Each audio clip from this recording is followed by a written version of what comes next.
Check.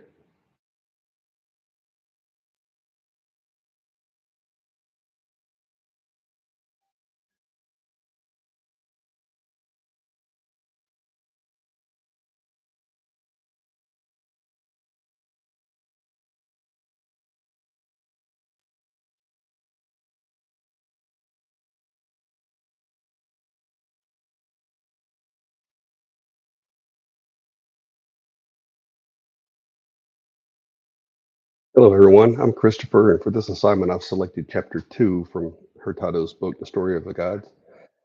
I thought this chapter was the most helpful. Hello, everyone. Hello, everyone. I'm Christopher, and for this assignment, I've selected Chapter 2 from Hurtado's book, The Story of the Gods. I found this chapter was the most helpful in assisting us in understanding how early Christianity distinguishes itself in the Roman world and how the context can be applied to the modern understanding of the New Testament and the early Christian experiences. But first, I'll explain how it helps us interpret the New Testament scriptures. In this chapter, Hurtado explores the concept of religious identity in the first century, highlighting that religion was intertwined with daily life, including family and community rituals. Early Christians' refusal to honor local gods, like the household layers, led to family divisions.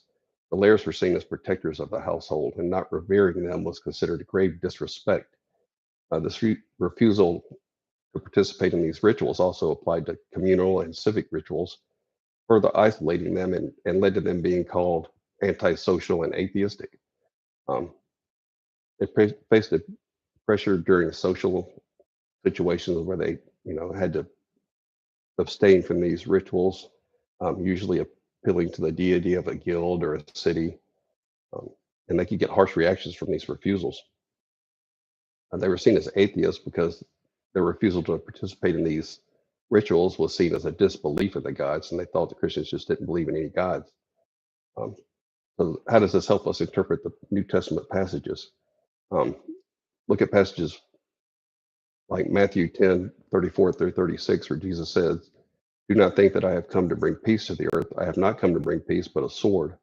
For I have come to set man against his father, and a daughter against his mother, and a daughter-in-law against her mother-in-law, and a person's enemies will be those of his own household." Um, this understanding also adds to the often misunderstood passages from Luke 14, where Jesus says, "If anyone comes to me and does not hate his own father and mother, wife and children and brothers and sisters, yes, even his own life, he cannot be my disciple." Uh, Jesus obviously wasn't promoting hate in this statement. He was stressing the importance of exclusive worship, emphasizing that to follow him, you had to completely disconnect from that pagan lifestyle. Um, Hurtado also details how not participating in these rituals would be seen as not participating in worshiping idols, which was strictly prohibited by both Judaism and Christianity. In 1 Corinthians 10:20, Paul states, "I imply what pagan sacrifice they offer to demons and not to God. I do not want you to be participants with demons." Um, and that just further separated the Christians from the, the Gentiles. Um, and this also speaks to the broader subject of God's narrative plan. I've also often seen the Old Testament as partly polemic against the ancient Near Eastern pagan myths. The same could be said about parts of the New Testament relating to the Gentile pagan gods. Um, so God first put Moses in a position where he could be educated as being, part of the Pharaoh's household. I'm sure he was very well educated in A&E literature. Um, and then he got 40 years to pull the truths from those and explain it to the Hebrew nation and develop the Old Testament scriptures. So then, in part two, so to speak, Jesus comes down and does the same thing. He does it himself. He set the record straight and gave us the polemic against what they were going to be facing against the Gentile culture. But how does this add to the cognitive awareness of the first century Christianity? Um, Hurtado explains that using the term religion can create an anachronistic misunderstanding. We think of religion as being a choice in a belief system like Hinduism, Buddhism, or Christianity. But in first century Gentile religion, it was completely different. It involved worshiping many gods, and it was very integrated into daily life. Um, they didn't have a separation of church and state. The church was the state. and the pagan practices were just part of daily life. Um, they were free to pick and choose their own gods in an a la carte fashion. They had plenty of gods. They had gods assigned to him on birth based on your family, the community, maybe the guild for your profession. They had gods for just about anything. They had gods for the latrine. Um, and Hurtado commented that although Christianity was completely unlike any other religion, he said it was like entering a crowded and well-traveled highway of religions. It was just one among many as far as the Gentiles were concerned. But the pagan practice wasn't what we think of religion, like I mentioned earlier.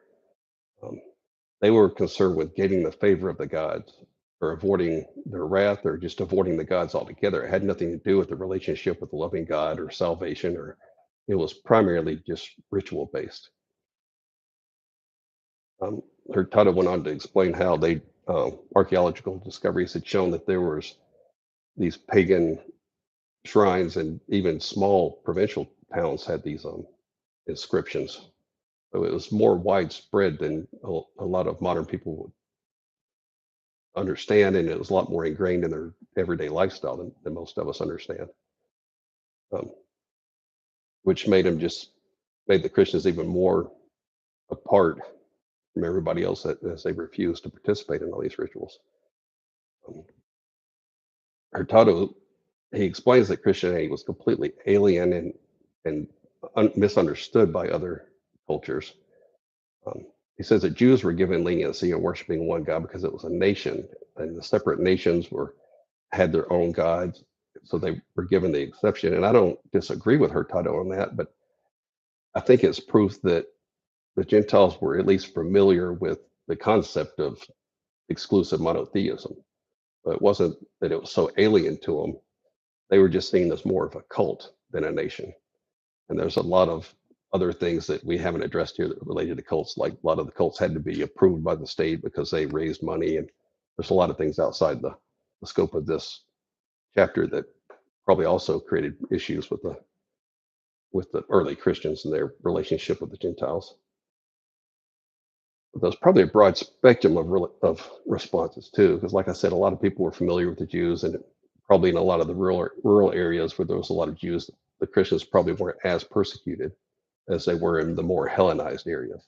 So it's probably not as black and white as the book explains. It's probably a lot more nuanced than that as far as the reactions that they'd gotten. Um, I know this assignment is based on interpretation and not application, but I just can't naturally not go to the application. I think in part the application can help us bridge that gap and understand what it would mean to the first century Christians. The proper hermeneutical approach says to look for the original meaning first to the original reader. Um, but just as understanding the early interactions between Christian and pagan cultures can be applied to the modern day because we face immense pressure to conform to modern cultural norms.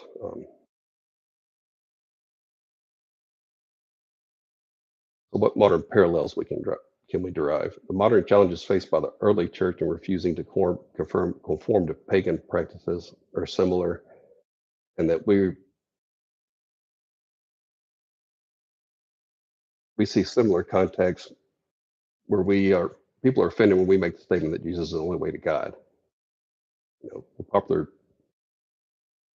belief in the secular world is that there's many ways to God and everybody has their own truth. The notion that there are many ways to God um, often leads to social ostracism and persecution. The early Christians' commitment to their faith, despite persecution and social ostracism, can be a powerful example for us.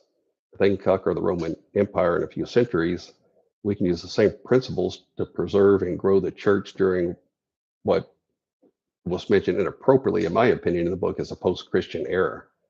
I don't think there's any such thing as a post-Christian era. But by understanding the historical context provided by Hurtado, we can apply New Testament teachings more efficiently to our daily lives. Let's go back to the same passages that we looked at in Matthew 10:34 through 36, where Jesus talks about separating families. Um, I can say personally, since I've started my journey with Christ, give you a little bit of background. I was born again 7 years ago and completely changed my lifestyle from struggling with alcohol to haven't had a drop in 7 years. Um, so I can speak to losing friends and family members because of my new lifestyle. Um, well, it's not exactly the same as refusing practice and daily rituals, standing by our principles and standing by the biblical description of sin and affirming that Jesus is the only way to a current to salvation.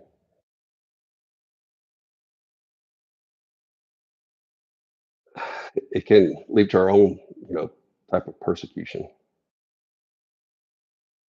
And while this is a little bit outside the book, we can look to other early church fathers like Polycarp and Irenaeus, who spoke out against heresies inside the church, and they fought for unity in the church, but they never really addressed an argument with pagans. They showed love, and they gained members through attraction. So that's another lesson that we can learn on how to deal with our persecution today. Um, so I felt that Hurtado's insights into the first century cognitive environment were really valuable for understanding the New Testament and early Christianity, and they can actually help us in how to approach our Christianity in the secular world. Um, and I'd just like to add that Hurtado's got a long list of videos on YouTube that I highly recommend. He speaks on his book for over an hour in one video. Um, and I hope my video has sparked some interest, and I look forward to seeing all your videos. Thank you.